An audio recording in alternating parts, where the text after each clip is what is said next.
అనంతపురం జిల్లా సిగనమల నియోజకవర్గం యల్లనూరు మండలం యల్లనూరు జిల్లా పరిషత్ ఉన్నత పాఠశాల ఆవరణ నందు వర్షం అధికంగా రావడం వల్ల వర్షపు నీరు అధికంగా స్కూల్లో చేరినది. విద్యార్థులు చాలా ఇబ్బంది పడుతున్నారు. స్కూల్ బయట కూడా రోడ్డు నందు చాలా నీరు నిల్వ ఉన్నవి.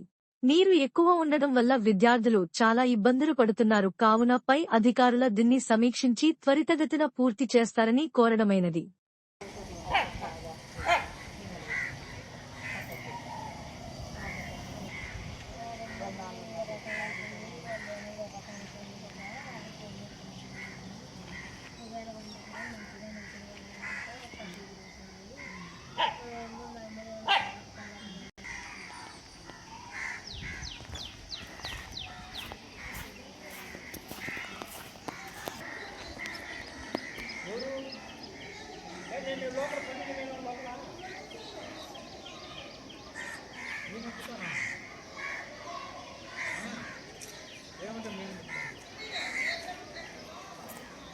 కనుక్కోండి అంతే కదా, మీరు కనుక్కోండి.